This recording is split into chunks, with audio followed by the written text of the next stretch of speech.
Hello, chess lovers. Welcome back to the channel.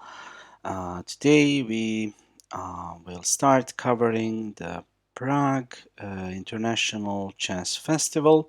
The tournament is over, but we are going to look at some very interesting games, and we will be looking at the game from round one between Jan Krzysztof Duda and David Navara. So let's see how the game started. We had e4, e5, knight f3, knight c6, bishop b5, Ruy Lopez or Spanish defense, and now we have knight f6, the famous Berlin defense.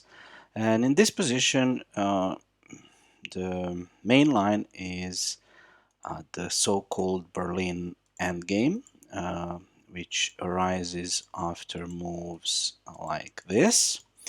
And this is a heavy theoretical position that is often avoided by strong players because it's just hard to break. It's hard to break this position with white, and that's why many grandmasters play the move d3. Duda did that as well. So we keep the tension, we avoid exchanges, and we have a game. So bishop c5, and now a theoretical move is to take the c6 knight and ruin black's queenside pawn structure. White develops with knight c3. Of course, taking the e5 pawn is a no, because if you do that, black queen can come with decisive force and double attack on two weak points in white's camp. So that's why knight c3 is preferred, and black develops queen e7, giving support to the e5 pawn for future, and white continues with h3, preventing the c8 bishop from pinning the knight. Okay, a5, this is a typical move, queenside expansion by black, where he is hoping to induce some weaknesses and gain some space on the queen side. We have another developing move, bishop g5, pinning the knight, and black continues with his plan a4. So white should not allow the a4 pawn to get here. For example, castles, a3, b3, and we can observe here that all the dark squares on the queen side have been weakened, and this might play a role. So white prefers not to allow that, and instead blocks this pawn by playing a3. Okay, black castled, and now an interesting move, bishop h4. So why did the bishop retreat from g5 to h4? Well, he wants to be ready to transfer the bishop to this diagonal and maybe tuck it away if needed, and he doesn't want to do it with loss of time if black ever decides to play h6. So it's a very useful move. Okay, a rook e8 from black, supporting the e5 point and giving his queen a little bit more freedom, so it doesn't have to defend it as much. Queen e2, developing move, and black continues with his queenside expansion. Now we have a little shuffle. The c3 knight has no prospects here, and it can also be attacked by this pawn. So white just sidesteps that with knight d1. Okay, black removes his queen from the pin, queen d6, and now we have g4, gaining space on the queen side. It's important to notice that here, because the central structure is fixed, white king is in no danger staying in the center for a little while. So he doesn't have to rush to castle or something. Okay, so after g4 we had knight d7. So this is a typical maneuver. The knight goes onto this route, and maybe it will jump to one of these squares in the future. Okay, knight e3. So now there is a threat of jumping to f5. So black should exchange, and he did so. He took on e3, and here white has a choice. He can take with the pawn or with the queen. So taking with the pawn is not bad. It has some advantages. It controls the d4 square, and it opens up the f file. But here it's hard to take advantage of the f file. There is no light square bishop, and there aren't that many pieces. So white prefers to keep the pawn on f2 so that it can use it to make this kind of break, which could turn out to be useful. So for that reason, he captured with the queen. Not to say that capturing with the pawn is bad, but just capturing with the queen and leaving the f4 option available is maybe preferable. Okay, so black played c5, clamping on the d4 square. So for white it will be very hard to push this. And now we have bishop g3. So bishop is transferring to better diagonal, as I mentioned before, and black continues with his maneuver. You remember knight was on f6 and then it went to d7. Now it's here, and maybe it will continue in this direction. In this position there is a juicy spot on f5 for the white knight, so he goes knight h4 with clear intentions of jumping here, and also it opens up the f pawn so that it can strike against the e5 pawn. But with moving his knight from f3 to h4, white released control over the d4 square, so black can jump in there with his queen. And trade followed, queen d4, c d4, and now the mentioned break f4. So white wants to give some scope to his dark square bishop. Black took ef4, bishop f4, and this is the first critical position. So as you can see, the c7 pawn is attacked. So what's the most logical reaction to this kind of attack? Well, you might say something like knight e6, and you would be right. So this is a perfect move.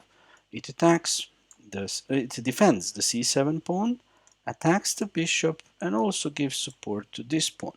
And later on, black could maybe employ his rook in this manner and put pressure on the c2 spot. So this was a modest way of playing and also a solid way of playing, which would keep the balance in the position. But Navara was attracted with more dynamic options. So he played rook a6, so he gave up the c7 pawn for activity. And actually he's going to regain the pawn, but look at this. Rook c6, making a double attack, and the bishop retreated, and now we have rook c2. So probably black, David Navara thought that this is awesome for him, because when we learn chess, they teach us put the rook on the second or seventh rank if you're white. And this is just what he did. So it looks amazing, but white has a wonderful defensive resource, rook to h2. So the bishop is protecting the rook, and the rook is defending along the second rank. And another rook, even though it's not developed, it's actually performing an amazing defensive job by protecting the first rank.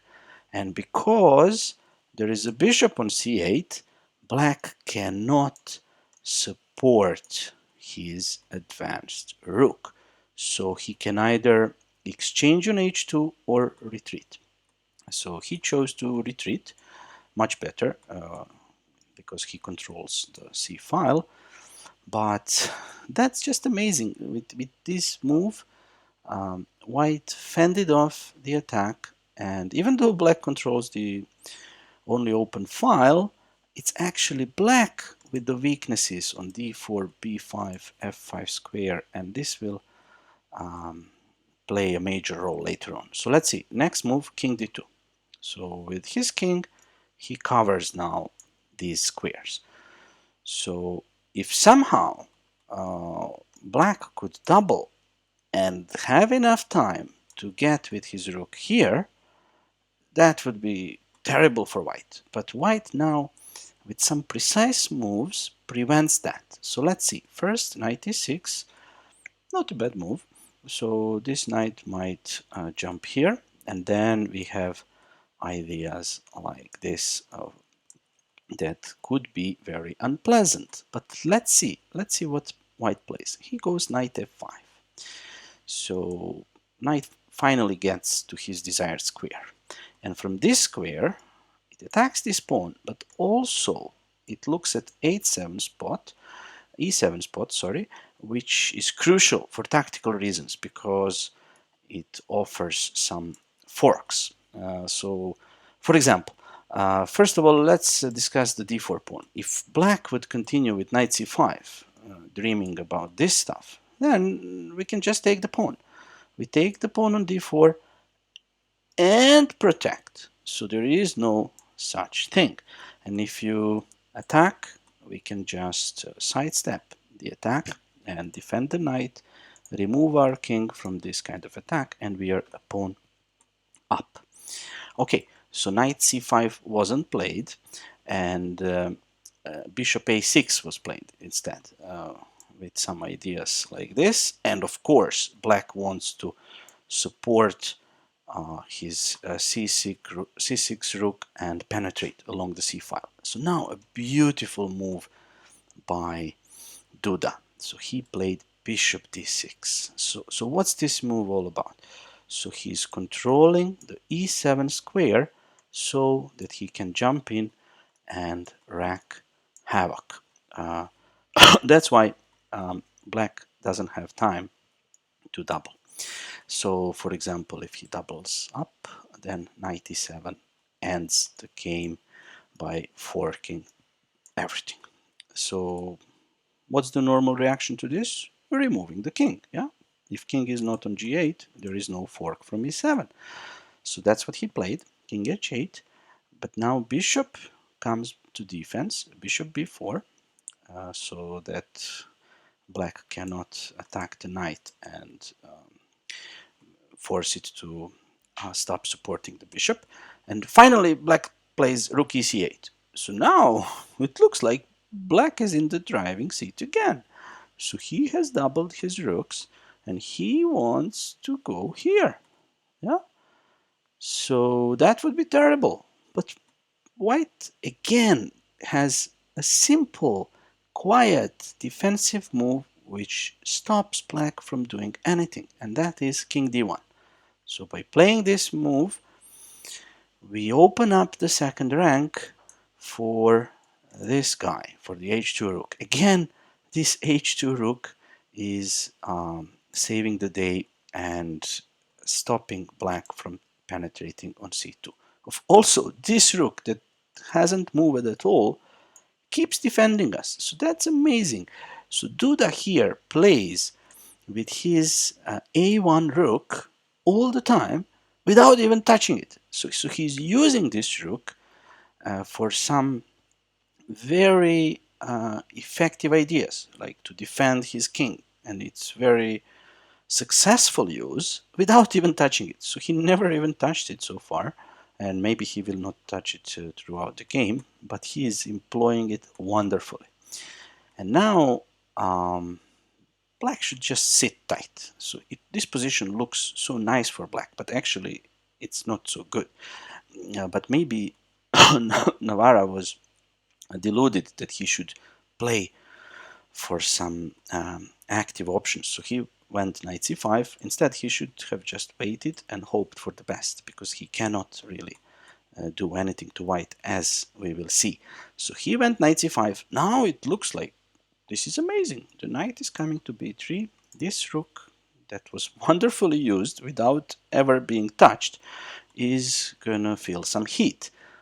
But remember that e7 square. I told you, that's why the knight was here. One of the reasons. The other reason was attacking the d4 pawn, but also the e7 square. That was his goal. and he just went there. So he is attacking two of black's rooks. Okay, black has counter options to prevent losing a rook, but watch what happened. Knight b3, attacking the rook, knight c6, knight a1. And what happened? Black spent all these moves to capture the rook on a1, which never moved but performed the defensive role. And now he cannot defend anymore because there is no such rook. But also now there is only one rook for black, so he cannot penetrate along the c file. And to put the icing of the cake, the d4 pawn is undefended, so white took it. All right, so all of a sudden, white is a pawn up. He got rid of his weak a1, not weak, but undeveloped a1 rook, and one of the good rooks of black's disappeared. So black lost a pawn, exchanged his active piece for white's least active piece, and also managed to put his knight in the corner of the board. Okay, so now black tried to somehow regain material. So he attacks the knight and also the d3 pawn behind it. So we have to defend bishop c3. Now this bishop is a little bit dead, so black does a little combination, b4, a takes b4, and bishop d3. So the bishop opened up and plans to capture the e4 pawn. White played rook d2, attacking the bishop. The pawn was captured, and now knight f5. So very nice sequence of move by white. So he got rid of one of his inactive rook, and now the other rook that was on h2, just defending across the second rank, wants to exchange itself for the d8 rook. So if that happens, we would get a position like this, where the material is even, but there is a big problem here. This knight and this king are far away from the action, and the e4 bishop controls this square that is important for the b4 pawn, but white can put his knight on d6 and give support to that pawn, and this position is actually lost for black because of this idea that I just showed you. So the f5 knight would come to d6, support the b pawn, and that would be easily winning. So that's why black didn't exchange. So he moved his rook to e8, hoping that with more pieces he will preserve some fighting chances. But now the second rank is unguarded, so white takes advantage of that and plays rook d7. And look at this. So black conquered white's second rank many moves ago, but was pushed back, and later tried to conquer again, but couldn't do it. And now finally white conquers black's second rank, or seventh rank for white, but no one can push this beautiful rook from the seventh rank. So he is gonna dominate. So these pawns, the kingside pawns, are in huge trouble. So let's observe what happened. So there was a check, king moved to the side, and bishop came back to c6, attacking the rook. But now the rook said, thank you very much, I'll just grab one pawn, rook f7. Also bear in mind that there is a triple attack on this pawn, so it will probably be lost in a few moves. Bishop e4 check, king a2, knight d4. So at first glance it looks like, oh, what is black doing? He's putting his knight on a square that is not protected. But that's a little trap. If you take the knight, because there is no more knight on b3, bishop d5 check is possible, hitting the king and the rook. Even though even here white is better, but why be better when you can be winning? So instead of capturing the knight, white captured the pawn. And here the knight is hanging, and if you, for example, take on f5, there is a problem. There is a problem that this bishop can be used with devastating force. I think, is this checkmate? This would be a terrible situation for black. Okay, it's not a checkmate because you can block, but on the next move, the g7 rook will move, and this will open up the diagonal, and there will be a huge material loss, no matter what black plays. Okay, so that's why black didn't do that, but he gave a check. So king moved, king a3, and then another check happened, knight b5, king a4, and bishop c6. So there is a threat, knight c3 discovered attack, so we have to avoid that. So we move our king. King a5, knight c3, bc3, bishop g2. Okay, so black is attacking the h3 pawn. He is 3 pawns down, so he's lost, but he's trying to create some counter chances by capturing some pawns. And now a beautiful move by white. Rook e7, offering a trade. So black avoids that with check, wins the tempo. And king b6, bishop h3. One pawn has been retrieved, but with his next move, which white saw a few moves earlier for sure, we have trapped this bishop. So look at this, g4 spot, g2 spot, and f1 square are all controlled by the e3 knight. And also the e3 knight is protected by the rook, which also cuts the king. So this is a beautiful jail for the h3 prison, from which apparently it cannot escape. So rook c8 was played, attacking c3, c4, and here black decided to sacrifice the bishop, which looks good on paper, but there is a small problem. So bishop g4, knight g4, rook c4, knight f6. So this is the problem. If you have rook and a knight against a rook with no pawns, it's a theoretical draw. And because this draw will drop, pawn will drop. But look at this. So the f6 knight and the e7 rook keep this h8 king boxed in the corner, and this means that the king, the white king, if it can come here, then rook e8 would be checkmate. Or at the moment, checkmate is threatened, but of course black will defend that. So first black took on b4 with check, king c6, rook h4. So you cannot checkmate here because the rook is defending. But we have a simple plan, as I mentioned. So the king will just march in here, and then we have checkmate on the 8th rank. And it doesn't matter if you push this pawn. It really doesn't matter. It's the same thing. The only thing to avoid is to approach with a king like this, because then sometimes there are checks like this which would lead to exchange of rooks. So let's see what happened. King c6, rook h4, defending checkmate, and king d7. So as I mentioned, you go this way, not this way. Rook h1, setting a trap. If you go king e6, just spoiled everything. Rook e1, king f7, exchange, and this is a theoretical draw. Knight alone cannot win against the king.